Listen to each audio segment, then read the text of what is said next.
Un chiffre discret a brusquement déplacé le centre économique du Sahel. 23% désormais retenus localement paraissent modestes à l'échelle mondiale, mais pour un pays sahélien fragile, il modifie déjà les flux, rapproche les décisions, force à la présence physique des entreprises et transforme une loi technique en levier politique tangible, dont les effets se mesurent bien au-delà des bilans comptables immédiats et redessine le centre de gravité économique national sans promesse de miracle rapide. Alors que change cette bascule pour ceux qui observent Ibrahim Traoré agir? Peut-être qu'elle rend l'avenir un peu moins distant. La promesse implicite de cette réforme est simple mais exigeante. Retenir la valeur là où elle est produite afin de financer enfin ce qui n'a jamais pu l'être durablement. En 10 à 12 mots, l'enjeu est clair. Transformer une économie d'extraction en une économie de présence, de décision et de responsabilité locale. Ce déplacement du cadre n'est pas théorique. Il touche à la manière dont l'État planifie, dont les entreprises arbitrent et dont les citoyens perçoivent le lien entre ressources et développement. Ce choix ouvre cependant un champ de tension immédiate. D'un côté, la rétention accrue du capital crée une marge de manœuvre budgétaire inédite pour un pays longtemps dépendant de flux extérieurs volatiles. De l'autre, elle expose brutalement les fragilités structurelles, capacités administratives limitées, infrastructures sous pression, exigences nouvelles imposées aux acteurs privés. Le pari n'est donc pas celui d'un gain rapide, mais celui d'une réorganisation profonde des priorités. L'intérêt pour le public réside précisément dans ce risque assumé. Si la valeur cesse de s'échapper, qui saura réellement la transformer en bénéfice durable? La première rupture est déjà mesurable. En quelques mois, la rétention du capital progresse de 23%, tandis que plus de 3 milliards de dollars issus du secteur minier cessent de quitter automatiquement le pays. Ce double mouvement, discret sur le papier, indique que la mécanique économique du Burkina Faso s'est déplacée plus vite que prévu, avant même que les effets politiques soient pleinement visibles. Ce constat éclaire différemment des décennies de fonctionnement extractif. Longtemps, l'or et les minerais du Sahel ont nourri des centres de décision lointains, laissant sur place peu plus que des sites d'exploitation et des emplois intermittents. Les entreprises pilotaient leurs opérations depuis l'extérieur, réduisant leur présence locale à des structures symboliques, sans immersion réelle dans les contraintes sociales, administratives ou logistiques du territoire. La valeur créée s'évaporait presque aussitôt produite, et l'État ne disposait que d'une capacité limitée pour orienter ses flux. L'exigence nouvelle d'implantation locale inverse cette logique. En imposant une proximité décisionnelle, le cadre juridique force les arbitrages à se faire sur place, là où les conséquences sont immédiates et visibles. Cette contrainte n'agit pas comme une sanction, mais comme un révélateur. Elle expose les coûts cachés de la distance, les retards accumulés par les validations externes et l'absence de responsabilité directe face aux communautés concernées. C'est dans cet espace resserré que la réforme commence à produire ses premiers effets concrets. Le rôle d'Ibrahim Traoré s'inscrit précisément dans cette inflexion. En liant souveraineté économique et présence réelle, il déplace le débat d'une simple question réglementaire vers une interrogation plus structurelle. Qui décide, où et avec quelles conséquences immédiates? Cette approche reconfigure les rapports entre l'État, les entreprises et les territoires sans promettre d'équilibre instantané. Un exemple illustre déjà ce glissement. Sur certains sites miniers, l'arrivée régulière d'équipes dirigeantes a raccourci les délais de décision et accéléré des investissements longtemps différés. Ce micro-changement, presque banal, signale pourtant une transformation plus profonde. La valeur commence à circuler là où elle était auparavant absente. Pour comprendre comment une réforme abstraite devient une réalité tangible, il faut quitter les textes et observer les gestes ordinaires. Sur plusieurs sites miniers et chantiers d'infrastructures, l'arrivée progressive d'équipes dirigeantes modifie déjà la dynamique quotidienne. Là où les décisions étaient autrefois prises à distance, parfois avec des semaines de décalage, elles sont désormais arbitrées sur place, au contact direct des contraintes techniques et humaines. Un premier cas se dessine autour des opérations minières. Les responsables présents physiquement doivent répondre plus vite aux incidents, ajuster les calendriers et engager des dépenses sans attendre des validations venues de métropoles lointaines. Cette proximité réduit les frictions opérationnelles et rend visibles des problèmes longtemps ignorés. Les travailleurs constatent un changement simple mais décisif. Les décisions ne flottent pas plus, elles s'incarnent dans des visages et des responsabilités identifiables.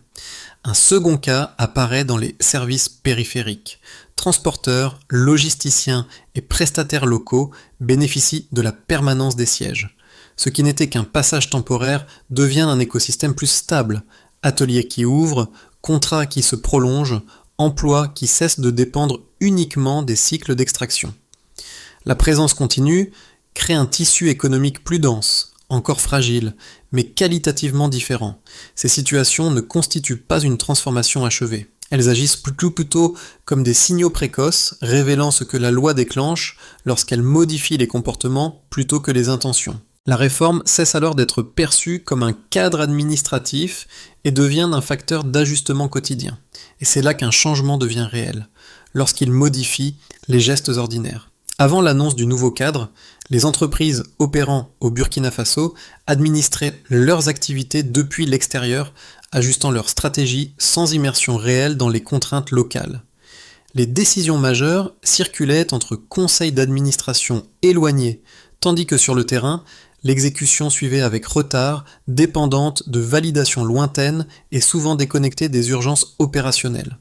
Cette configuration, stable mais asymétrique, favorisait l'extraction rapide de valeur au détriment de son ancrage durable.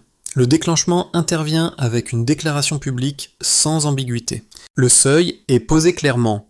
Toute entreprise dépassant 5 milliards de francs CFA doit établir son siège dans le pays. Ce moment marque une rupture nette.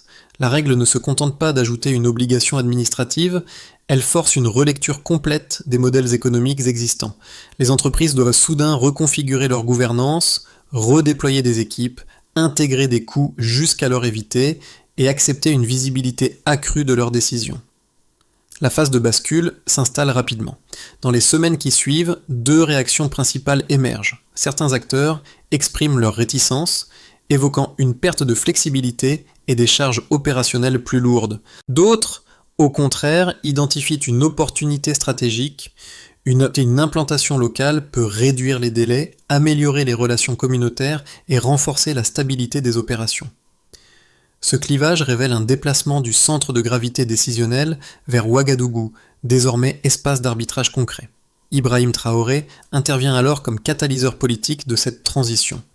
En maintenant le cap malgré les résistances, il transforme une mesure technique en négociation structurelle entre souveraineté et investissement. Le message implicite est clair, la présence n'est plus optionnelle, elle devient la condition de la continuité économique. Cette fermeté accélère les choix et empêche l'enlisement dans des compromis dilatoires.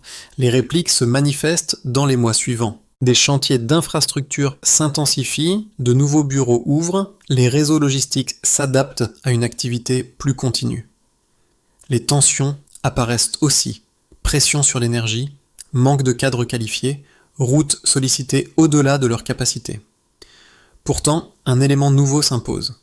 Les ajustements se font sur place, plus rapidement, sous le regard direct des autorités et des communautés. Cette séquence révèle que la réforme n'est pas un événement isolé, mais un processus dynamique. Elle teste la capacité du pays à absorber un changement de rythme économique tout en consolidant son autorité.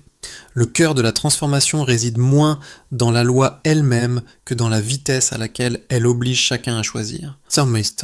La ligne de base était simple.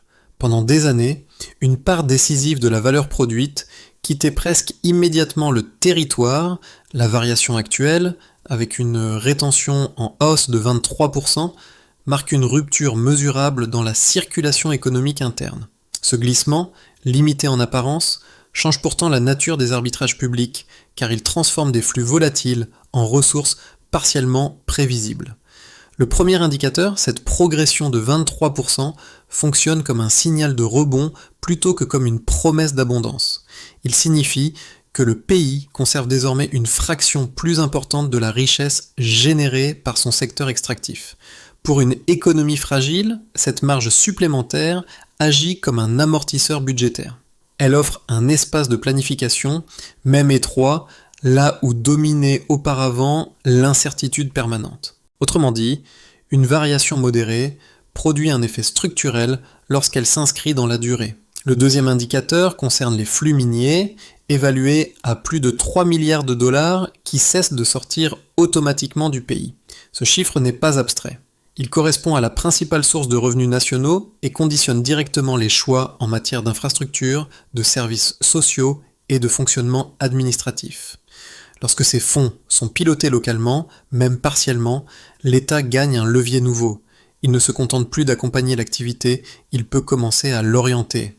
Le troisième indicateur, la participation étatique, pouvant atteindre 45% dans les projets miniers, modifie la gouvernance des ressources. Ce pourcentage ne garantit pas un rendement immédiat, mais il change la position institutionnelle. L'État n'observe plus les opérations depuis la périphérie. Il participe aux décisions, supervise les normes et négocie les retombées territoriales.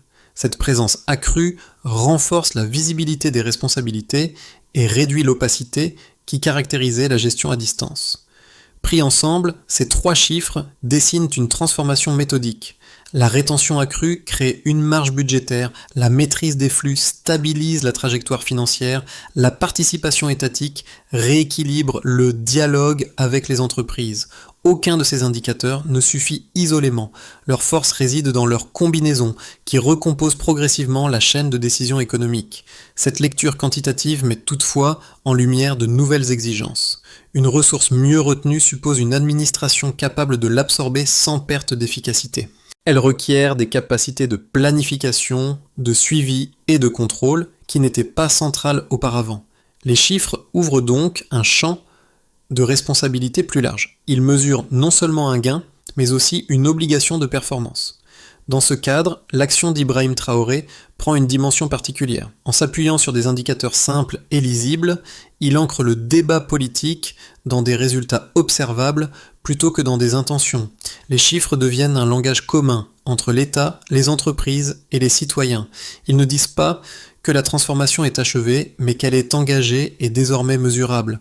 Le défi change alors de nature.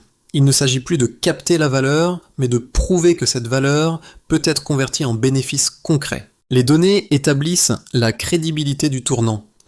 L'usage qui en sera fait déterminera sa légitimité durable. Deux lectures solides et cohérentes s'affrontent autour de cette réforme, chacune s'appuyant sur une logique économique défendable.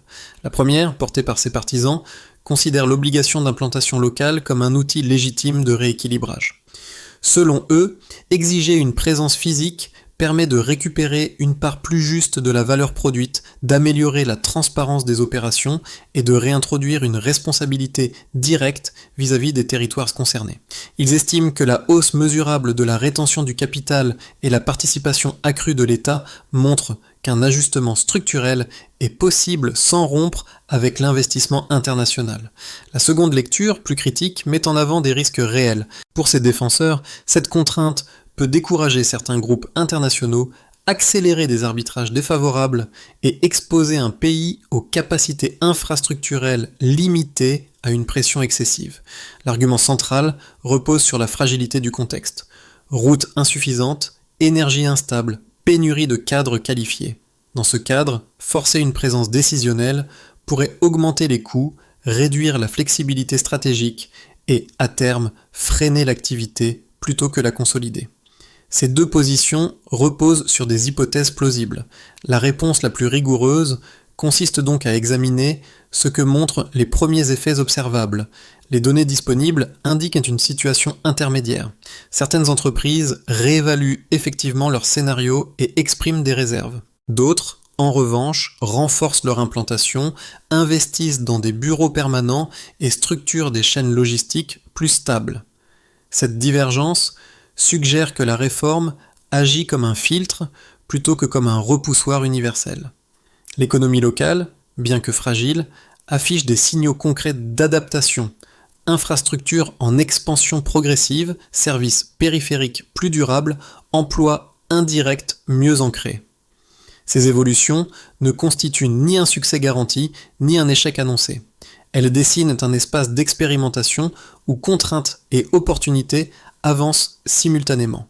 La conclusion raisonnable n'est donc pas binaire. La réforme ne produit ni miracle immédiat, ni crise systémique. Elle crée un cadre exigeant qui sélectionne les acteurs capables de s'inscrire dans une logique de présence durable. C'est dans cette zone grise, entre prudence et engagement, que se joue l'équilibre réel du modèle. Car oui, la présence change la logique. Ce basculement devient visible lorsqu'on observe non plus les chiffres, mais les comportements. Ce qui était perçu comme une contrainte administrative commence à fonctionner comme un mécanisme d'apprentissage collectif. Les entreprises, confrontées à une décision prise sur place, découvrent que la proximité réduit les délais, clarifie les responsabilités et rend les arbitrages plus coûteux à éluder. L'efficacité ne vient plus de la distance, mais de l'exposition directe aux réalités locales. C'est à ce point précis que l'approche d'Ibrahim Traoré opère un déplacement culturel. La présence physique cesse d'être un symbole politique pour devenir un outil opérationnel. Les dirigeants installés durablement ajustent plus rapidement leur stratégie, anticipent mieux les tensions sociales et intègrent des paramètres longtemps ignorés par une gestion externalisée. Cette immersion transforme la relation entre investissement et territoire sans discours supplémentaire. Du côté des citoyens, le changement est perçu de manière plus intuitive. La valeur produite ne disparaît plus immédiatement, elle circule dans des chantiers visibles, des services actifs, des emplois moins intermittents. Cette continuité crée une attente nouvelle. Si la décision est proche, alors la responsabilité doit l'être aussi. Le débat se déplace ainsi du principe de la loi vers son usage quotidien. Ce moment médian révèle donc l'enjeu réel. La réforme ne cherche pas seulement à retenir des flux financiers, mais à réapprendre à décider au contact du terrain. À partir de là, la question n'est plus de savoir si la présence est possible, mais si elle peut devenir durable. Pour l'État, le déplacement du centre décisionnel vers le territoire produit un effet immédiat de responsabilisation. La hausse mesurable de la rétention du capital et la maîtrise plus directe des revenus miniers ouvrent une marge d'action inédite, mais étroite. Les institutions peuvent lancer des projets d'infrastructures autrefois différés, améliorer certains services publics et planifier avec davantage de visibilité.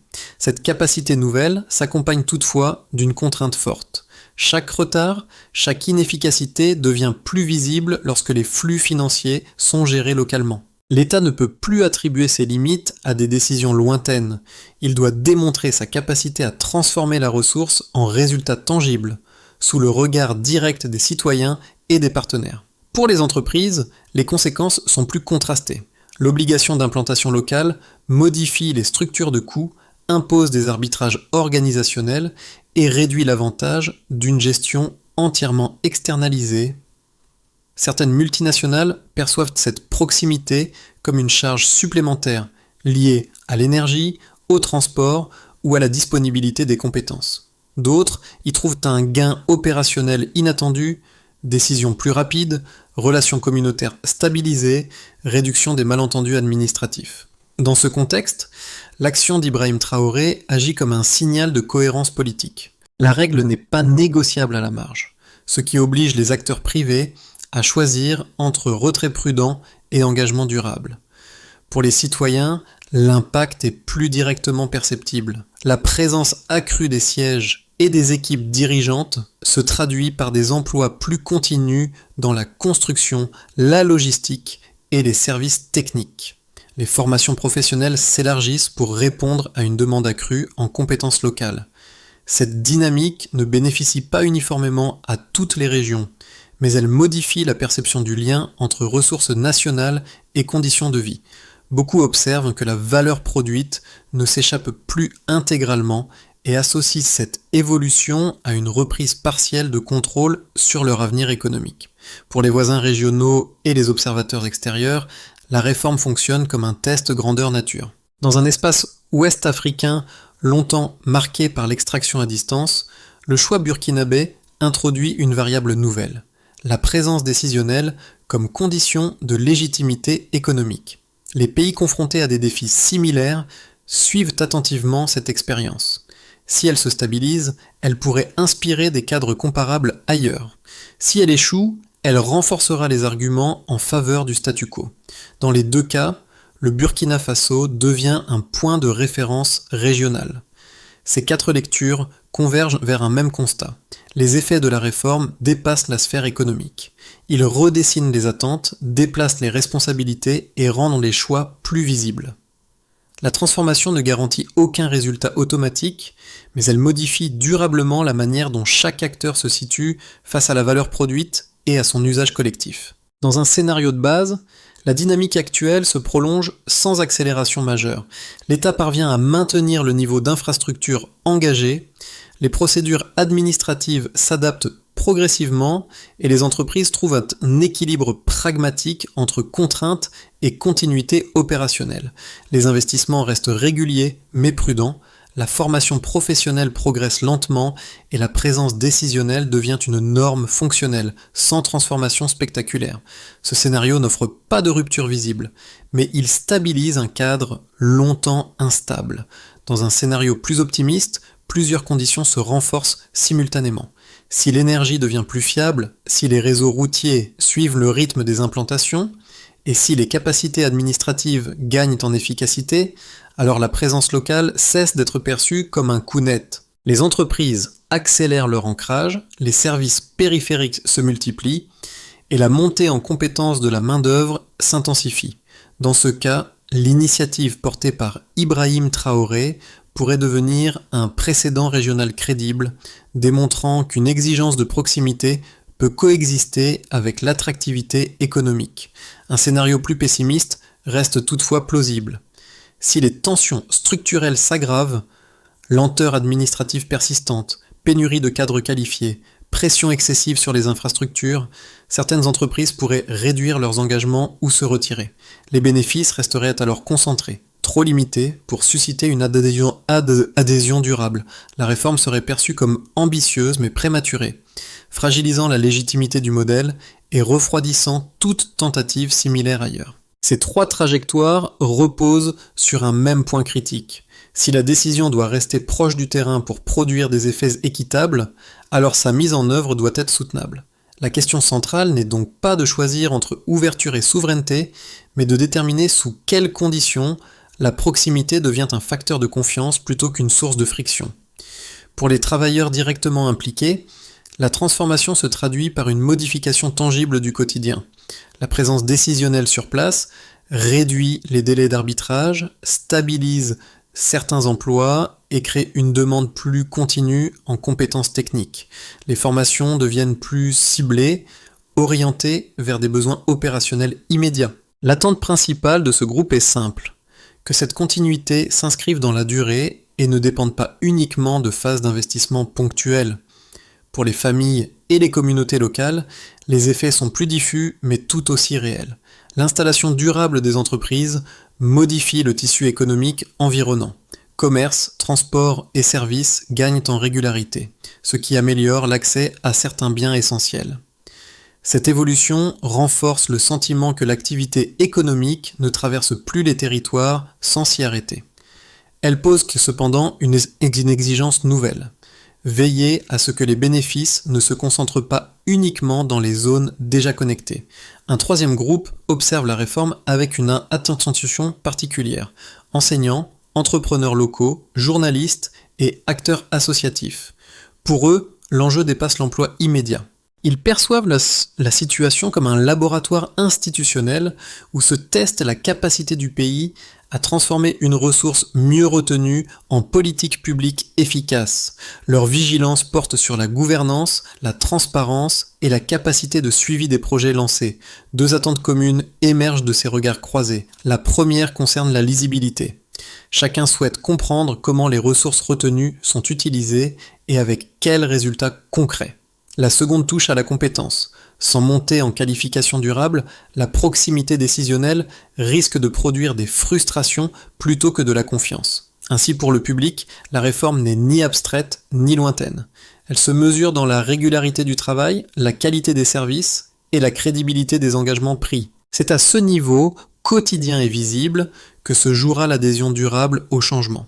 Pour que la proximité décisionnelle devienne un cadre durable et non une parenthèse fragile, une séquence d'actions coordonnées s'impose. Le principe directeur, régulièrement rappelé par Ibrahim Traoré, consiste à transformer la valeur retenue en résultats visibles, mesurables et vérifiables. La crédibilité de la réforme dépend désormais moins de l'intention politique que de la capacité à exécuter. La première étape concerne les infrastructures essentielles. L'État doit établir un calendrier clair, par trimestre, pour l'énergie, les routes et la logistique. Les entreprises implantées localement peuvent être associées au cofinancement de certains segments en échange de procédures plus stables. L'indicateur clé reste simple. Délai de livraison, continuité énergétique et taux de maintenance effectif. La deuxième étape porte sur la formation professionnelle. Les ministères compétents, en partenariat avec les entreprises présentes, doivent structurer des centres techniques capables de produire des ingénieurs, techniciens et superviseurs locaux. L'objectif n'est pas l'autosuffisance immédiate, mais la réduction progressive de la dépendance externe. La mesure de réussite se lie dans l'insertion professionnelle à moyen terme. La troisième étape vise la gouvernance. Un dispositif d'audit régulier, rendu public, permettrait de suivre l'usage des ressources issues de la rétention du capital. La transparence devient ici un outil de stabilisation. Lorsque les résultats sont visibles, la confiance augmente et les arbitrages gagnent en légitimité. La quatrième étape concerne la relation avec les entreprises. Des procédures administratives lisibles et des délais maîtrisés réduisent les frictions liées à l'implantation locale. Si les règles sont claires, la présence cesse d'être perçue comme une incertitude permanente. Enfin, l'ancrage de la responsabilité locale constitue le dernier levier. En imposant que les décisions stratégiques se prennent sur place, Ibrahim Traoré cherche à aligner pouvoir, conséquences et redevabilité. La fréquence des réunions tenues localement et la rapidité des réponses opérationnelles deviennent alors des indicateurs à part entière. Cette feuille de route ne promet pas une trajectoire linéaire, elle propose un cadre de cohérence où chaque acteur sait ce qui est attendu et comment les progrès seront évalués. C'est à ce niveau, méthodique et concret, que la réforme peut gagner en durabilité. L'image initiale revient avec plus de netteté. Sur les sites miniers et les chantiers, les travailleurs ne regardent plus passer des décisions venues. D'ailleurs, ils voient des équipes dirigeantes s'installer, rester, répondre. Ce détail presque banal résume la transformation en cours. La réforme ne se manifeste pas seulement dans les textes ou les chiffres, mais dans cette présence continue qui modifie la manière dont chacun se situe face à l'activité économique. Dans ce récit, Ibrahim Traoré n'apparaît ni comme un symbole abstrait, ni comme un garant de résultats immédiats. Il agit plutôt comme un point d'appui, celui qui a déplacé le cadre mental. En imposant la proximité, il a forcé un ajustement collectif. L'État doit assumer ses choix, les entreprises doivent composer avec le terrain, les citoyens peuvent relier plus directement ressources et usages. Ce déplacement n'efface pas les fragilités, mais il rend les responsabilités visibles. Le motif des gestes ordinaires prend alors tout son sens. Une décision prise sur place, un chantier qui avance sans attente inutile, un service local qui se stabilise. Ces signaux modestes dessinent une souveraineté concrète, faite moins de déclarations que de pratiques répétées. La transformation ne tient pas à la taille des chiffres, mais à leur incarnation quotidienne. Un pays commence à changer lorsqu'il cesse d'être un simple point d'extraction et devient un espace de décision assumée. À ce stade, l'histoire dépasse largement le cadre d'une réforme technique ou d'un ajustement réglementaire. Elle interroge la manière dont un pays choisit de se situer dans l'économie mondiale, non pas en se refermant, mais en exigeant une présence réelle et une responsabilité partagée. Les bureaux qui s'installent, les routes qui s'élargissent, les décisions qui se prennent sur place composent d'un paysage où la proximité n'est plus un détail, mais une condition de crédibilité. Pour les citoyens, pour les entreprises, pour les observateurs extérieurs, ce moment ouvre un espace de dialogue. Il invite à réfléchir à ce que signifie investir, gouverner et produire de la valeur sans s'éloigner du terrain. La trajectoire engagée sous l'impulsion d'Ibrahim Traoré ne fournit pas de modèle clé en main, mais elle pose une question structurante qui résonne bien au-delà du Burkina Faso. Si la valeur doit rester là où elle est créée, alors quelle forme de présence, de contrôle et de responsabilité sommes-nous prêts à considérer comme légitimes à l'avenir ?